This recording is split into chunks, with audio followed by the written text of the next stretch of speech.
Coming soon to own on YouTube and Twitch. The Chameleon Killer, the serial murderer who hid in plain sight. Plain sight. This is gonna be a good one. Let's get straight into it. On a chilly November morning back in 1985, a hunter was quietly plodding through the forests of Bear Brook State Park near Allenstown, New Hampshire. Located around 15 miles from the state capital of Concord, the park spans over 10,000 acres of wetlands and rolling forests, making it one of the state's largest areas of natural beauty. Bear Brook also offers a network of trails for hiking, biking, and horseback riding, tracks which weave through dense woods that teem with wildlife. Yet the park's tranquil beauty belies a darker history, marked by a series of grim discoveries which cast a somber shadow over the serene landscape. This is the story of the Chameleon Killer. Yeah, I can see how somebody hid in plain sight. That's a lot of area to cover, especially by people who really aren't checked. I feel like that's not something that's checked daily. Like 10,000 acres. I feel like there's no way in the world you can cover 10,000 acres daily unless you had like a big staff. Especially being a wildlife preservatory, like to this degree.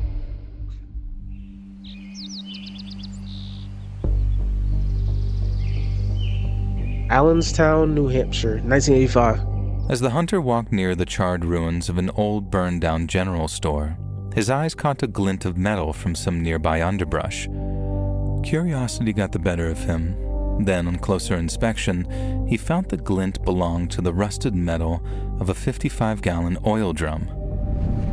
Unable to temper his burning curiosity, the man heaved the drum upright and then pried its lid from its moorings. Bad idea. If you ain't see that one video, oh, where's Megan or who's Megan? Nigga, I'm not even touching the barrel. If it ain't got liquid in it, nigga, I'm not touching no barrel. But when he did so, he was faced with a picture of pure horror. Stuffed into the drum were the plastic-wrapped bodies of two young women. The oldest was likely in her 20s or early 30s, while the much younger girl was perhaps 8 to 10 years old. Autopsies later revealed that the cause of death for both individuals had been brutal blunt force trauma. Yet while it was easy to determine how they died, discerning who they were was a far more difficult task.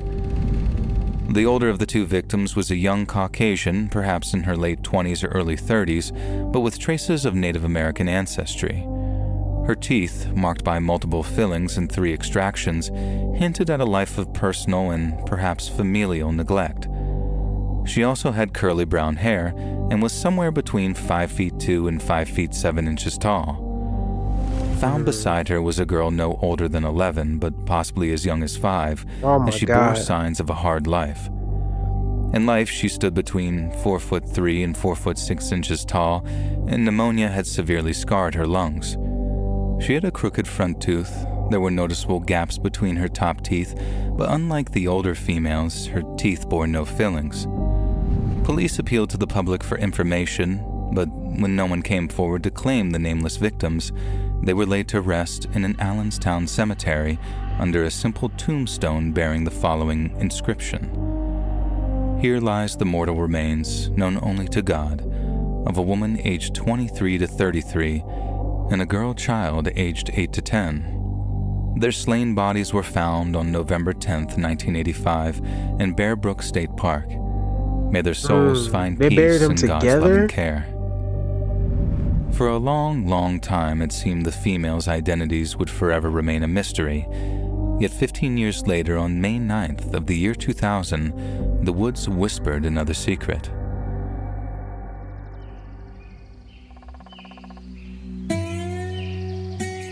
Bear Brook State Park, 2000. Near the exact same spot the first barrel was found, investigators uncovered a second 55-gallon drum lying just below the original crime scene's boundaries. Wow. Somehow, it had been missing during the initial search, and inside were the remains of 2 children. Wait, hold on. So you mean to tell me in a 15-year span from 1985 to 2000. Another barrel full of people, dead children, went unnoticed. 15-year period, and the barrel was only 55 yards or feet away from the original barrel. And you tell me that just went unnoticed for 15 years? Or is this another killing that just happened in the same area? He put the barrel 55 feet away. I believe that's the second one. They too had been dispatched There ain't via no blunt way. force trauma. The older child had been between the ages of 2 and 4 years old when she was Oh my murdered God. and had stood at a mere 3 feet 8 inches tall.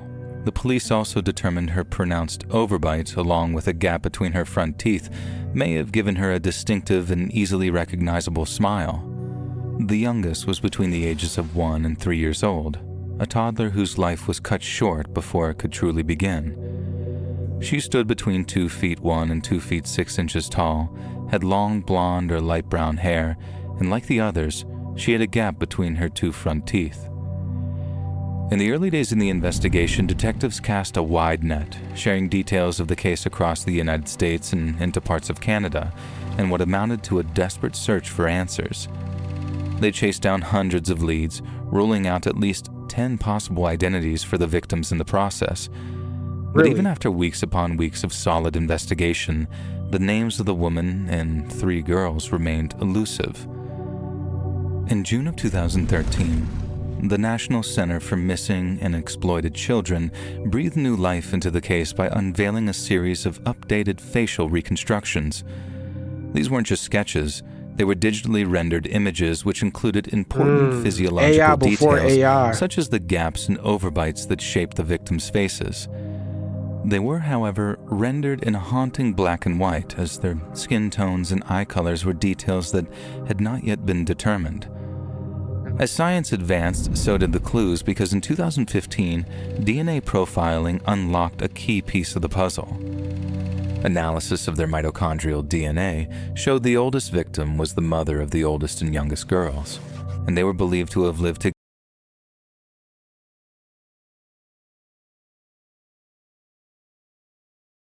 So victim 1 was the mother of victim 2 and victim 4.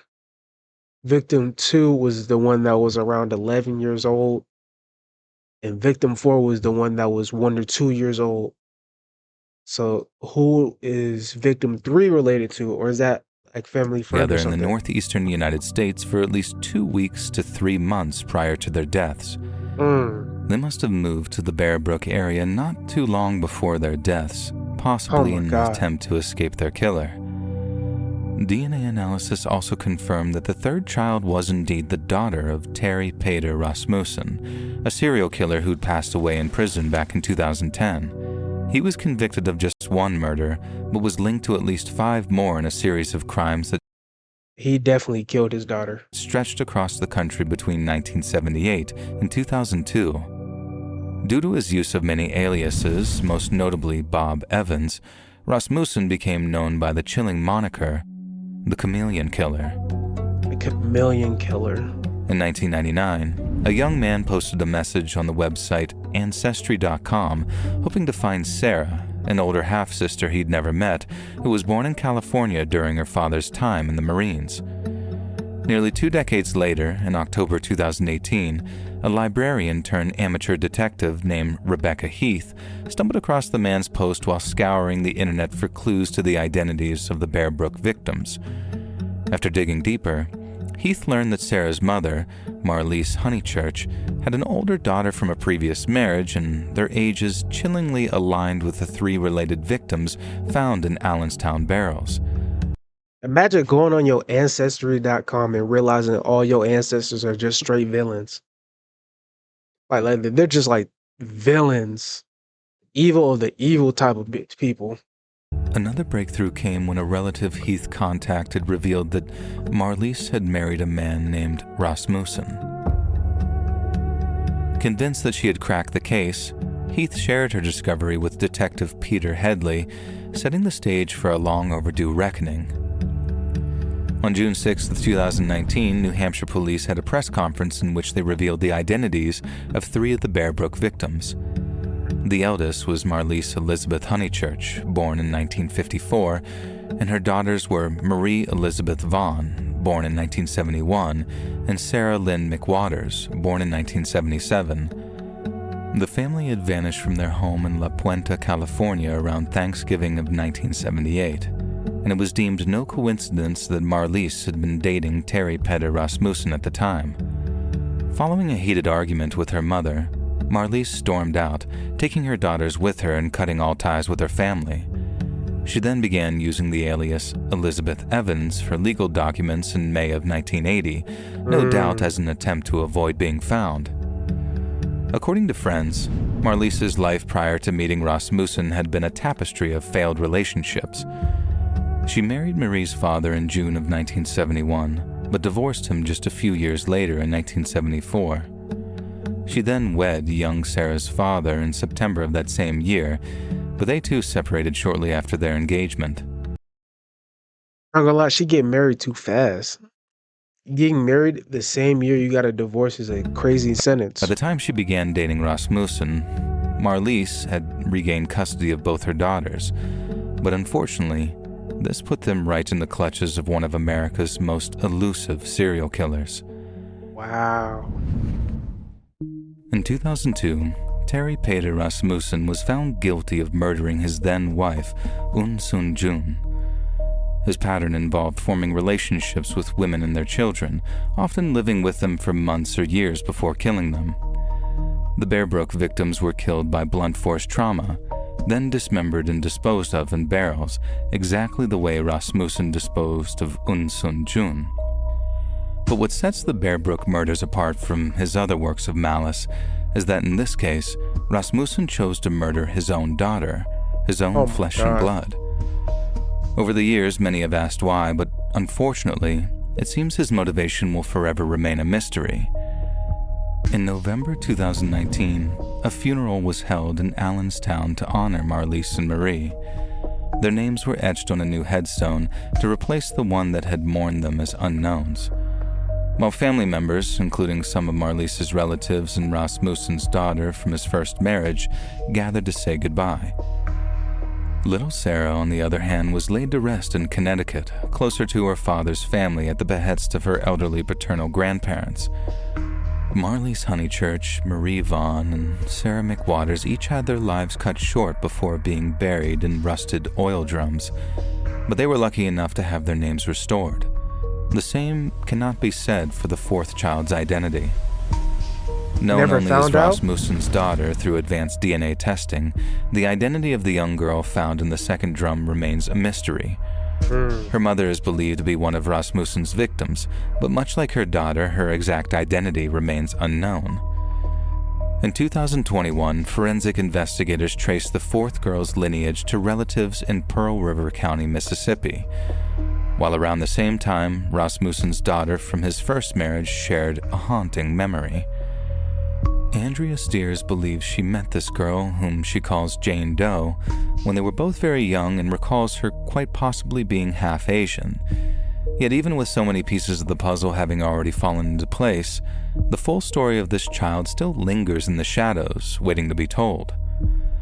The Bear Brook murders, having been shrouded in mystery for decades, paint a haunting picture of loss and resilience, where the persistent pursuit of truth reclaimed lost identities from the clutches of a serial killer. In one case, the investigation was taken up by an unpaid member of the general public, a librarian who dedicated her spare time to delivering answers to those who needed them most. Rasmussen might have forced his own personal darkness on the world, but it seems for every He didn't get the death penalty for that? Wait. New Hampshire, they don't have a death penalty? I'm surprised he made it a bit this old.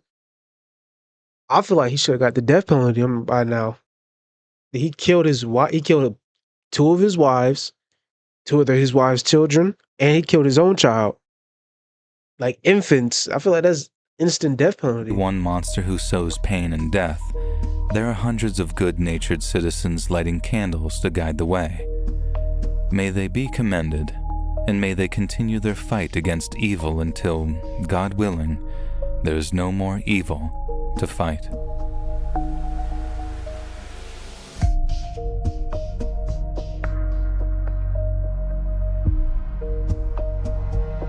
Hey friends, thanks so much for watching. Wow, that was the Chameleon killer, the serial murder, who hid in plain sight. Now, there's obviously a lot of questions that were still unanswered. Like, who was the mother of that fourth girl's child? Well, who was the mother of the fourth victim's child? No. It was either the fourth or the third. And how did he, like, trying to, like, think, how did he get away? He didn't get away, he got caught, but, like, how did he get away for that long? That, especially, like, the fact that the barrel has been sitting there, the barrel sat there for 15 plus years before it was found. Again, you know, before the other two victims was found, the barrel sat there for 15 years. Like, that's insane. Like, I think that's why they probably couldn't do the best reconstruction, because the body's been sitting for 15 years. But that was very confusing. Well, not confusing. I kind of grasped it, but that was a lot. Let me know how y'all feel about that down below. But that being said, I'll see y'all boys later, though. You don't own my soul. Get your hands off of me. Wanna rest my bones when I am free. You can't control my heart. Bones when I am free. You don't own my soul. Get your hands off of me. Wanna rest my bones when I am free. You can't control my heart. Bones when I am free. You don't own my soul. Get your hands off of me. Wanna rest my